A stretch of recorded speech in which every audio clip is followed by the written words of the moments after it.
Hi, welcome to the Wise Owl Knits podcast. It's been, I think, a little over 3 weeks since my last podcast, so I'm a little off my 2-week schedule, but I'll tell you about that later. There's been kind of a good reason for that. Anyway, today I have finished objects. I have new designs, one of which I'm wearing today.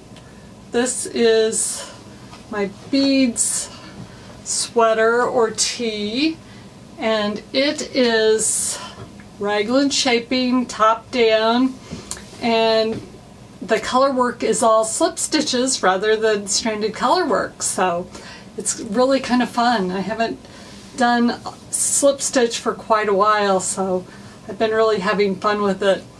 This yarn is yarn that I got at the Knitting McPurley retreat, and it's from Arkansas Yarn Co.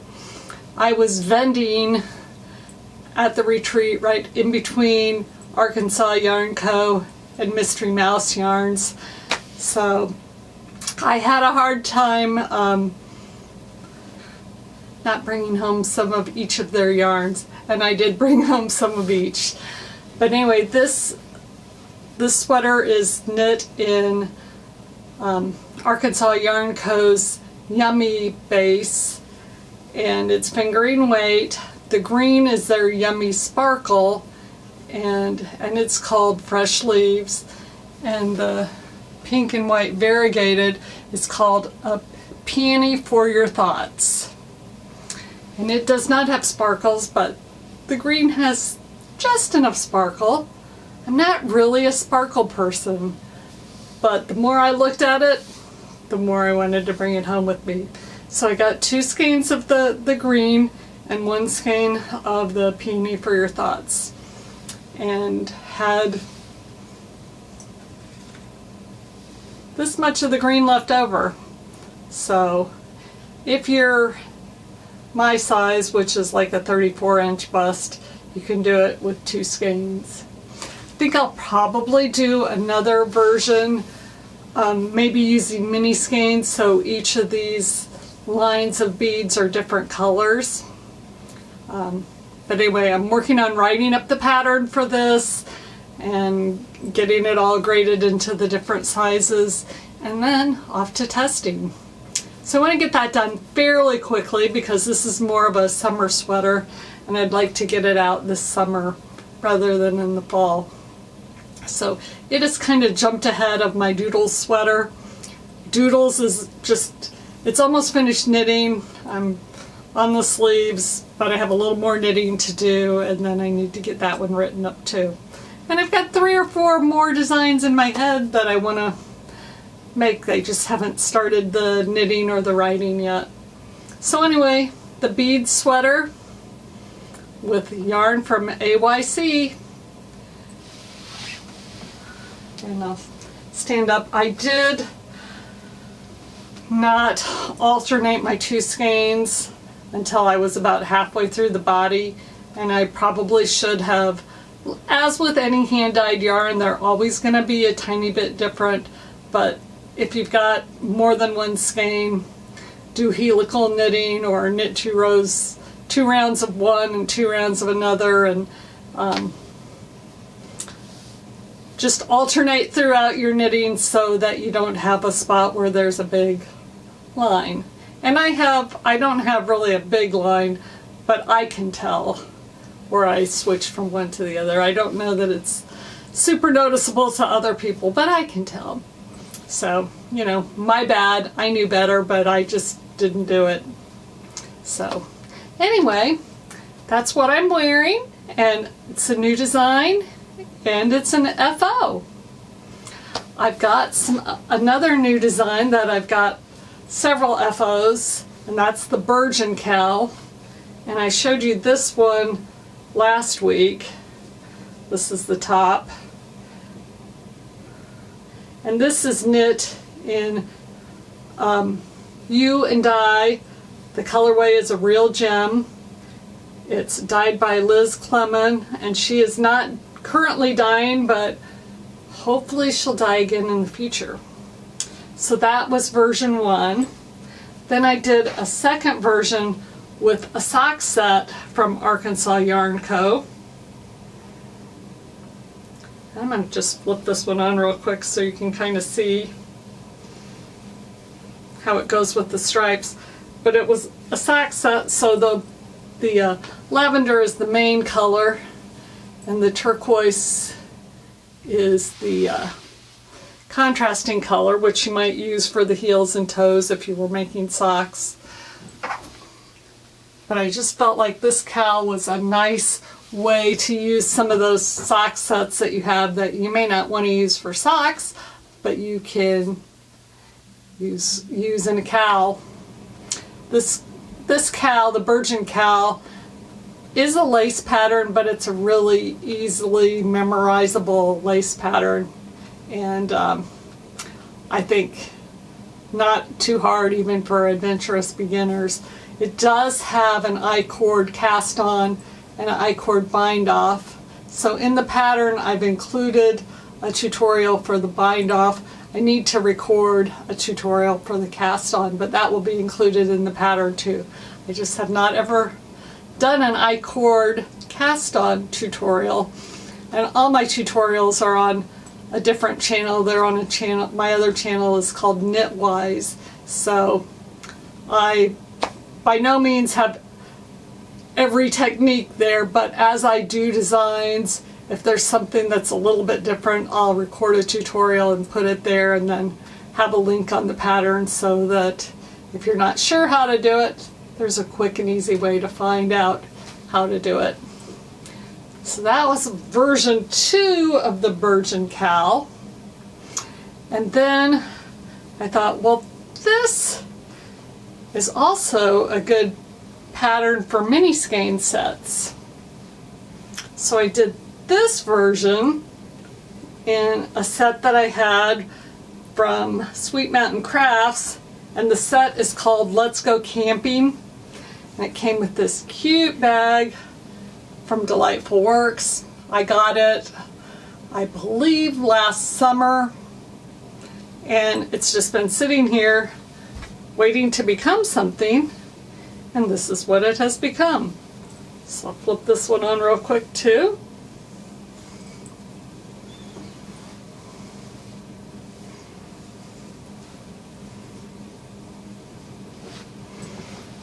Yeah. I think I'm liking this one best so far. It'd be beautiful for Easter. Maybe I'll wear it on Easter Sunday. Or I could wear my beads sweater on Easter Sunday too.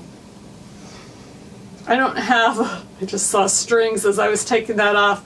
I don't have all my ends woven in on this one. See, there's some sticking out the bottom, and if I flipped it inside out, you'd see them. But this was kind of not really a fade, but each color had some of the color, the previous color in them, so it just kind of goes from one to another. And the main color in this set was a dark navy blue, so it started with that and ended with that. And I did the repeat on this pattern is an 8-round repeat, so I did 2 repeats of each color as I worked through, and at the very end I was gonna do the first color again, but I only had enough for 1 repeat with just a little bit left over. I think here's my leftover. Not enough to do too much, so I just did 1 repeat of that, and then I did the last repeat in the dark blue, and then did the I-cord bind off. So if you've got a set of mini skeins, or if you have mini skeins from different places that all coordinate that you wanted to do together, that would be a great idea for the Burgeon Cowl too, or Advent leftovers, or even an Advent would work. The pattern is pretty flexible. It starts off with a size 5 needle, and then you switch to a size 6, a size 7, a size 8. You could go on if you wanted to make it a little bit longer with a size 9. I don't know about a size 10. I think it might end up being too loose doing that, but you could certainly go up to a size 9. So Burgeon Cowl, watch for that to come out fairly soon, before the end of April, probably around Easter time that will be released. Okay, I think that's everything that I've finished since my last episode. So I finished this sweater, I finished 2 more Burgeon Cowls, and I have been still running a test knit on my Fraser fur sweater. That test knit, because it's a big sweater, I started it on March 15th and that goes until May 20th. But there is one person that is completely done, maybe 2. I was going to say the second person is very close to done, if not done already, and a lot of good progress where people at least have the yoke done and have split for the sleeves. So I'll rotate through some pictures of the Fraser fur test knit up here. That will come out late summer, so, or maybe midsummer. So the Fraser fur is one that I did in a rustic yarn. I used Skeins Southlander, the DK version, which is exactly the same size as Cascade 220, so you could certainly use either of those or any light worsted or DK weight yarn that you can get gauge with. And if you can't get gauge, you can use Knitting McPurley's yarn switcheroo to figure out which different size of the sweater you might make that would fit you if you're not exactly getting gauge. We'll move on to what I've been working on. I am continuing on the Flutter Buttshirt, and I've got the bottom done. I've got one sleeve bound off, not blocked yet, and I just started on the second sleeve. So I would imagine I'll be done with this tonight. And this is in Knitting McPurley slub yarn, and it is for a knit along that's a collaboration between Knitting McPurley and Arkansas Yarn Co. And they both offered slub yarn packages. I got mine from Knitting McPurley, and mine is in the blue jeans colorway.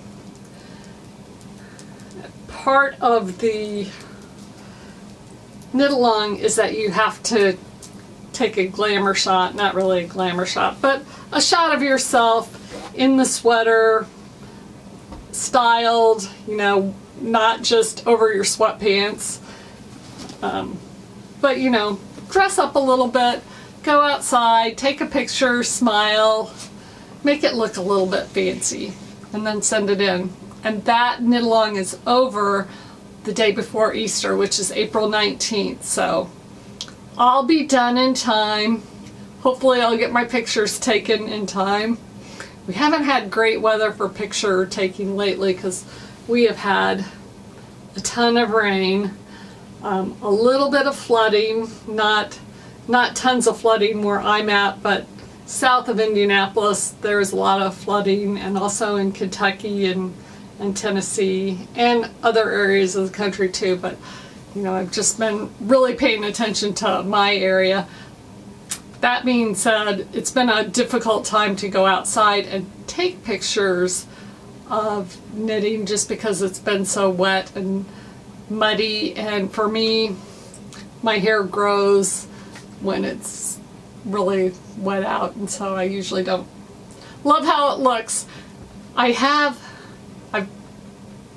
done some thinking about my hair because I really like it when I blow it dry and curl it, but I have a lot of hair and it takes a long time, and I can do it like twice a week and it'll look decent for the time in between, but it still takes like an hour and a half, sometimes 2 hours by the time I wash it, get it dried, curled it, and I just don't really want to do that. It's got some natural curl. It's got more natural curl on this side than this side, but I thought I'm giving it a try, just washing it. I do put some product on it and let it dry. A couple of times I've diffused it, but it's still much less time consuming than what I was doing before. So I don't know if I've quite got it down yet. I did change the side where I part, because I always part it over here, went that way, but since this side is curlier, I thought, why don't I try and change it and bring some of the curl over here. And I think for the most part that's working, but it's hard to retrain your hair, and it feels just a little weird on your head when you do that. So we'll see how that goes. Anyway, just a little random hair report in the middle of the knitting podcast. I hope you don't mind that. So we've gone through what I'm making. I do have some shop news. I've got some new bags in my shop from Delightful Works. I'm going to grab those and show them to you. Okay, I've got two different types of the medium drawstring bags. This one is in a super cute and pretty pattern with owls, and it's called Owl and Thistle. Yeah, can you see the owls? There's one right there. I'm having a hard time seeing them from where I'm sitting, but I'm sure you can see them. So it's got this nice sage trim on it, and Susan at Delightful Works does such a nice job with her sewing, but she also uses a pretty heavy interfacing in between, so they stand up really nicely, which is great. This has a beautiful light peach lining. So that's the Owl and Thistle bag.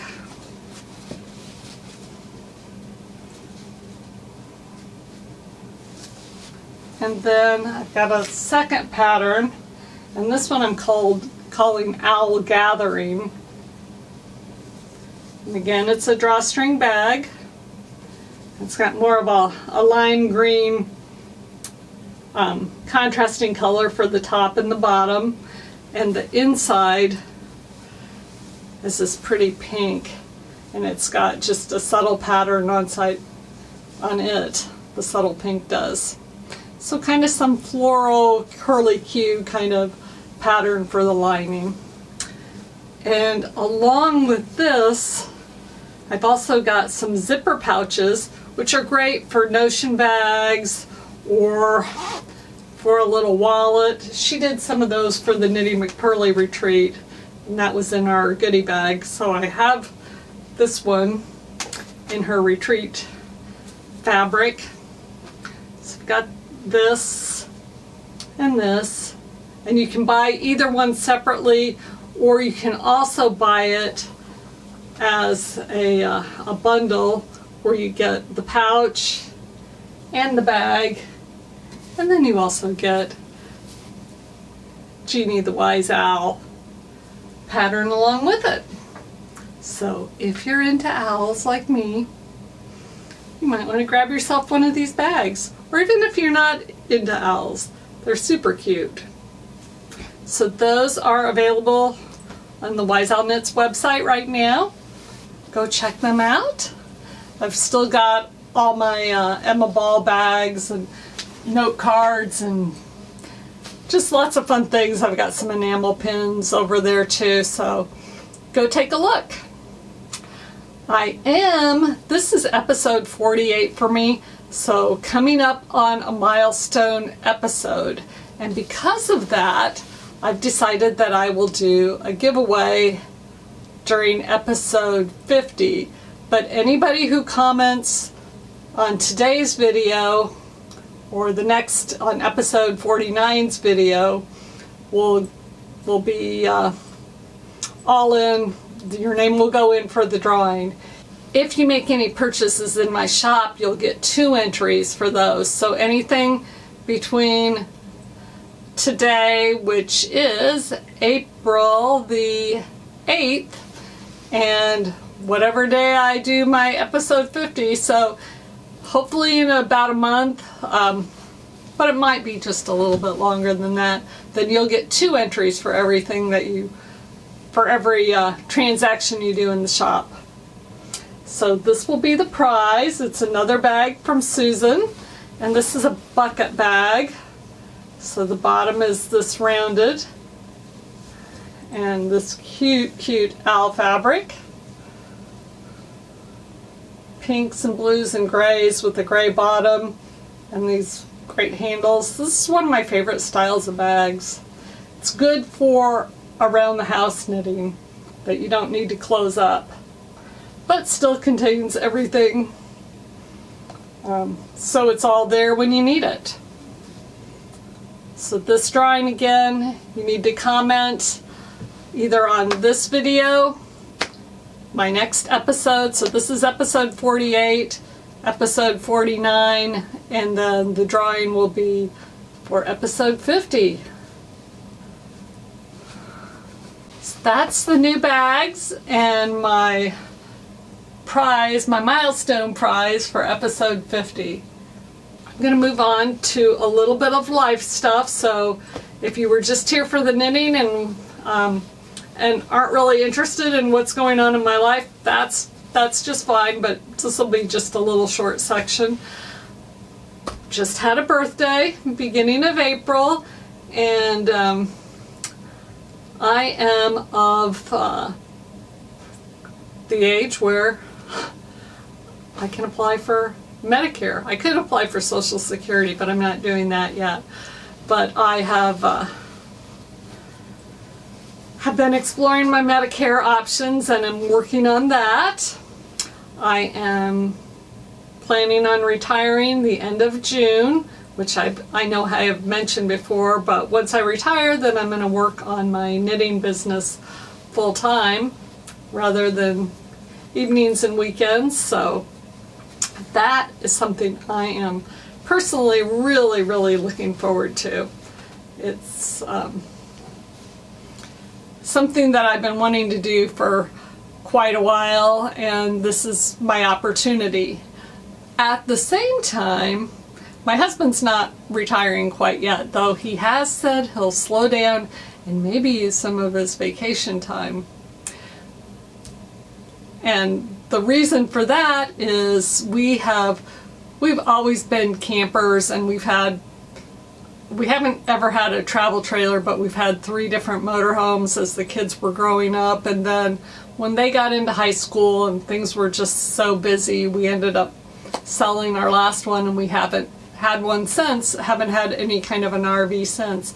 One of my sons has a travel trailer, or had a travel trailer, he's selling it now, that we would borrow if we needed to go places, but it was really teeny and was almost too small for 2 people. It was kind of a one-person situation. So we did use that, and it worked, but now we're moving to something a little bit bigger, and we should be getting that in the middle of May, so super looking forward to that.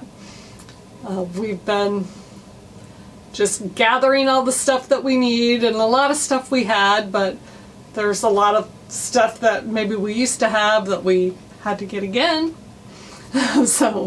So we're getting all ready for camping and hope to do some extended trips. We've been watching all these videos on YouTube that are mostly people that live in their RV full-time, which is super interesting. I don't think I want to do it. I think I'd always need to have a home base to come back to. But there are people that just totally live in it full-time, and it's fun to see their experiences, and most of them share the good and the bad. You know, if you have a rolling house that is going across the country, it's moving all the time, things shake loose, you have problems with it, but you have to just learn how to deal with that. It helps to be a handy type person, which I'm a little bit handy at some things. My husband is super handy, so that's a bonus for us.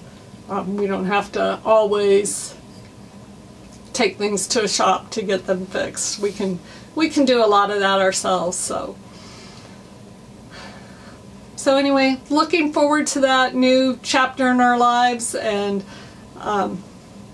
as he pares down maybe a little bit at a time, we'll have some even longer trips. But we've got a couple of good vacations planned for this summer and a lot of short getaways too. We want to try and hit all the state parks in Indiana. Both of us camped a lot as kids, so we've been to a lot of them, but we decided that if we haven't both been to a park, we're not going to cross it off our list until we both go. So we have quite a few state parks that we can go to, and we thought, you know, he'll take off early on a Friday afternoon and we'll just go for the weekend, so that it doesn't super affect his work or his vacation time, but we can still cross those off our list and see our local places. And you know, there's a lot of good parks very close. And then we'll branch out and get more national parks and more states. I have been to all 50 states, but he has not. So we need to do that. We have to go to Hawaii because he has not been to Hawaii. We cannot pull our travel trailer there, so that'll have to be a different trip, but I'm sure we'll be able to fit that in somewhere. And then, I don't know, I used to love international travel, but I don't like it as much, and I think that's just because of the whole airplane situation now. It used to be fun and a little bit glamorous to travel on an airplane, but not so much anymore. I mean, it's a means to an end, a way to get someplace, but it's not super enjoyable. So anyway, that's what's going on with my life right now.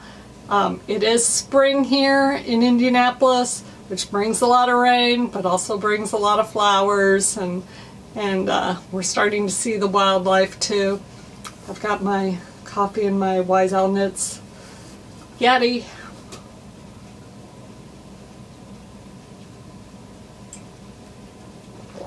Cheers. Hope to see you soon. If you enjoyed what you saw today, please like, subscribe, share, and make comments so that you can win the owl bag. See y'all soon. Bye.